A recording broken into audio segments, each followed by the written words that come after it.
The wind hit like a wall of glass, sharp and invisible, cutting across the snow-packed tarmac of Arctic base Helmfjord. Beyond the northern ridge, the sun clung to the horizon like it was too tired to rise. The base itself was skeletal aluminum huts, radio towers wrapped in frost, and a silence that seemed more permanent than the snow itself.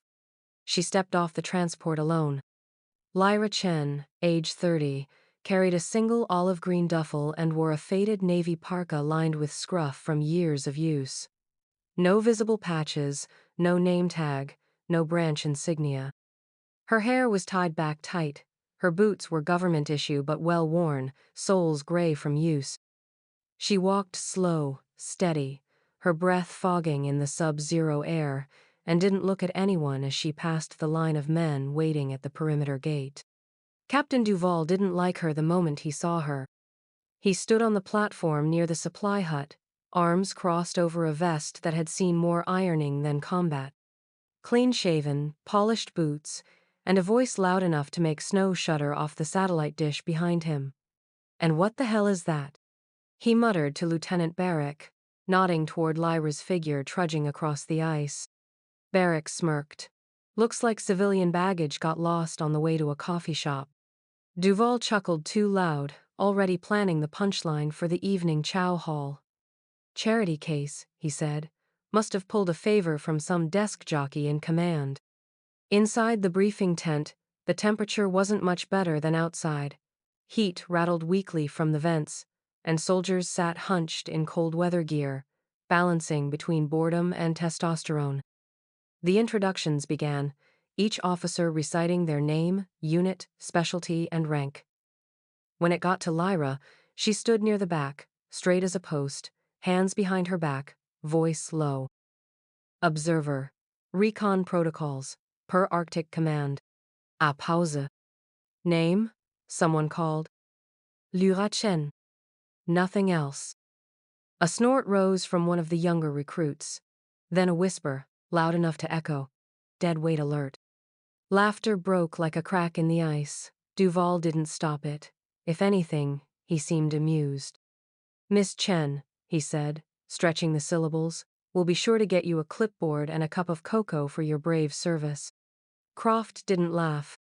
The old sergeant major sat near the heater, arms folded, expression unreadable under a beard gone mostly gray. He didn't say anything, but he was watching. When gear was issued, Lyra was handed a clipboard and a laminated drill schedule. No rifle, no compass. One of the privates raised a mock eyebrow and nudged his buddy. "They give her paperwork so she doesn't freeze to death." More chuckles. Lyra didn't flinch. She walked to her bunk without comment, set her duffel on the bottom cot, and sat down. She didn't unpack. Just rested her hands in her lap, fingers curled inward, sleeves pulled past the wrist. The fabric was worn thin at the edges, as if stretched and restitched over time. Nobody noticed. Nobody cared. Her silence filled the room louder than their jokes. Outside, the wind screamed over the ice fields. Inside, the base settled into its usual rhythm of assumption, noise, and arrogance. They called her dead weight. She said nothing. But the marks beneath her sleeve remembered everything. The cold cracked harder that morning, brittle and sharp like something ready to break. The survival drill was supposed to be routine evac under extreme conditions, gear checks, team extraction through simulated whiteout. But the snow turned, the wind howled southward, and within 40 minutes, 2 trainees were dragged into the medic tent with early-stage hypothermia. Fingers purple, breath shallow. Captain Duval was furious.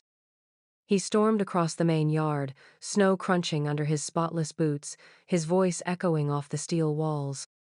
"This is what happens when protocol gets interrupted by passengers," he barked, motioning toward Lyra, who stood quietly near the radio post, untouched by panic. She hadn't moved during the chaos, hadn't inserted herself, just observed, just like her orders. Duval held up her file, waving it like a white flag in a hurricane. "This here? This little folder of blank qualifications and special permissions? You know what it tells me?" He walked right up to her, dropped the folder in the snow at her feet. It tells me we're carrying a cold body with no cold weather training. Dead. Wait. Wait. A few of the younger officers smirked. One even slow clapped. Lyra didn't blink. The folder lay open in the slush, edges curling, ink bleeding at the corners. Duval stared at her, chest puffed. Say something, he snapped. She didn't. That's when Barrick stepped forward. He had a temper always just barely contained, like steam behind a cracked valve. I want to see what's in the bag, he said. We don't even know if she's carrying contraband. This whole thing smells like a spook drop. He reached for the duffel that hung from Lyra's shoulder. She didn't move until his fingers brushed the strap. Then she pushed his hand away. Don't. Her voice was soft. Not a shout, not a warning. Just a word that landed like a brick in the middle of a frozen lake. Barrick laughed a short, sharp bark of disbelief. You don't get to tell me. But then he stopped. His eyes dropped. So did everyone else's. Her sleeve had lifted in the motion just a few inches, enough to reveal the skin of her left wrist. Pale, sinewy, and marked. Not with scars, not with wounds, but with something worse. Dozens of small, straight-line hash marks, grouped in fives, carved with the kind of precision that made the air in the room colder than the Arctic wind outside. Private Vasquez, standing near the entrance, squinted. Are those, he began, his voice barely more than breath, kill marks? No one answered. No one laughed. Even the heaters seemed to go quiet. Duval cleared his throat, tried to chuckle, but the sound turned into a cough. That's, what, a joke? A tattoo? No one looked at him. They looked at her. Sergeant Major Croft stood near the gear bench, arms folded, eyes locked on her wrist like he'd seen a ghost. If he breathed, no one heard it. Lyra met no one's gaze. She calmly rolled her sleeve back down, fingers tugging the cuff until the fabric hugged the skin again. Then she picked up her duffel, stepped over the ruined file, and walked away through the snow without a word. Nobody followed her. And nobody spoke again until long after the wind had swept her footsteps clean. The storm rolled in without warning, an avalanche of white that swallowed the horizon and blurred the sky into the ground. Visibility dropped to near zero within minutes, and by the time the alert sirens wailed across Base Helmfjord, the drill had already begun. A red flare burst overhead. Not practice this time. Live scenario. Real time. No prep. Command's idea of pressure-cooked readiness. Duval paced near the launch tent, barking assignments. Extraction Team Alpha Barrick, Vasquez, low. Take route Delta. Full recon, zero visibility, simulate hostile presence. Comms every 4 minutes. If we lose your signal, you're compromised. Gear crates flung open. Gloves, goggles, thermal sensors, satellite trackers, everything real, everything heavy. Barrick grinned as he tightened his snow straps. Finally, something useful. No paperwork today. Lyra stood off to the side, fastening her parka without being asked, her breath slow and quiet. No one handed her a rifle. No one called her name. Duval saw her zipping up and rolled his eyes.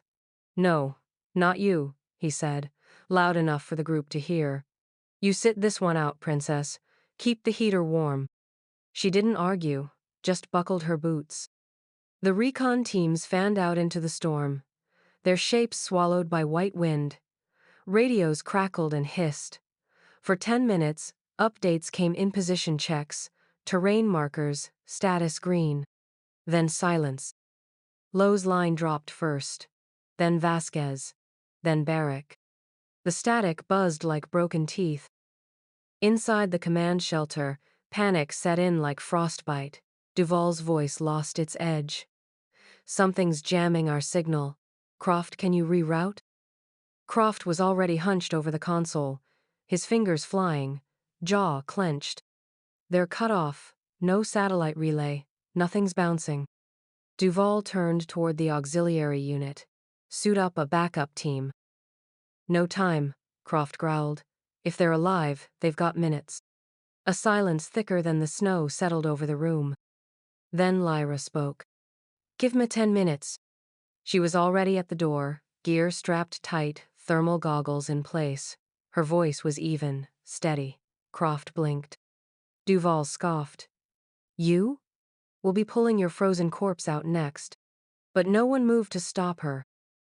Lyra pulled her hood low, tapped the small tracker on her sleeve, and disappeared into the storm. Inside the control room, all eyes turned to her beacon dot on the screen moving through white hell like it knew the terrain by heart. Not wandering, not guessing, direct, unwavering. 6 minutes passed. 7. Her signal zigzagged, then paused. Croft leaned in. She found them. Duval stood frozen by the doorway, his radio dead in his hand. 17 minutes after she left, the outer door slammed open. Snow burst in, so did Lyre. She was dragging Barrick by his shoulder strap, his helmet cracked, blood frozen at the edge of his mouth. Lowe stumbled behind her, one arm slung across her back, limping hard. Vasquez had frostbite down one cheek and was barely conscious, eyes wide and unfocused. Lyra's own hands were white, not pale frostbitten, her gloves long gone, fingertips stiff and raw. She said nothing as she eased Barrick to the floor, straightened, and stood swaying. No drama, no speeches, just snow melting off her parka, and 3 men who would have been corpses if not for her. Nobody laughed. Nobody called her dead weight. They just watched her hands broken, shaking, but still carrying. Steam curled from the lips of the injured as medics worked to stabilize them. Vasquez was wrapped in heating pads, an IV threaded into his arm. Lowe sat silently on a cot, fingers twitching under a thermal blanket. Barrick blood drying at his hairline spoke first, his voice a cracked whisper in the warm haze of the infirmary. She didn't fire a single round. The medic glanced up. What? Barrick's eyes were locked on the corner of the tent, where Lyra sat alone, her frostbitten hands resting motionless in her lap. Not one shot. She used knives, one in each hand. Lowe nodded, his voice hoarse. They never saw her coming, just gone, like ghosts falling over. The medic stared, then turned to report, his steps urgent. The story traveled faster than frostbite. By the time Duval marched into the debrief chamber, word had already spread. He arrived with a clipboard, polished boots, and a voice 3 notches too loud. Great work out there, team, he said, clapping his hands. That's what happens when training meets initiative. I told Central Command this team had it in us. Croft was leaning against the back wall, arms folded, a muscle twitching in his jaw. He stepped forward, slow and deliberate. You weren't there. Duval blinked, smile still pinned to his face. Come again? You weren't in the storm. You didn't rescue anyone. And you didn't authorize her. She moved because nobody else could. Duval opened his mouth, but Croft didn't let him. Sit down, Captain. The room went silent. Lyra sat at the end of the table, the sleeve of her parka still damp, hands raw and bruised. A young officer nervous, New tried to make the moment official. Sergeant Chen, he said gently, Command would like your account of the operation. Lyra said nothing. She stood, slow and quiet, and pulled back her sleeve. Gasps cut the air. Dozens of hash marks each carved with the same sharp angle and steady hand. Nothing random, nothing decorative. The pattern was unmistakable. 5 by 5s, then more, every one a story. Someone whispered, How many? Croft answered without looking away. Every one of those is in the file. Operation Valkyrie, Eclipse, Red Halo, Knife Kills, all silent, all clean, 5 continents. Duval swallowed, his mouth opened but no sound came out. Then came the rotor wash. A heavy thump vibrated through the walls.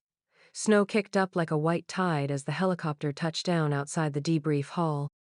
The wind hadn't even settled when the door burst open and a tall man in gray stepped through. General Rourke, NATO North Command, his chest heavy with commendations.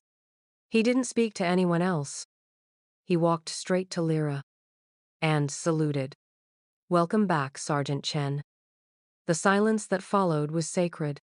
Rourke turned to Duval without meeting his eye. "Captain, you'll report to rear command effective immediately. Pack your gear." Duval's hands shook. "Sir, You've been reassigned."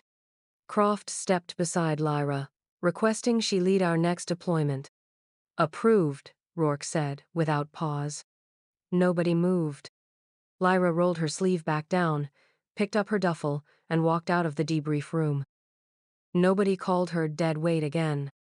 They called her Commander. And they made sure her name was carved into the mission wall beneath every scar she earned in silence.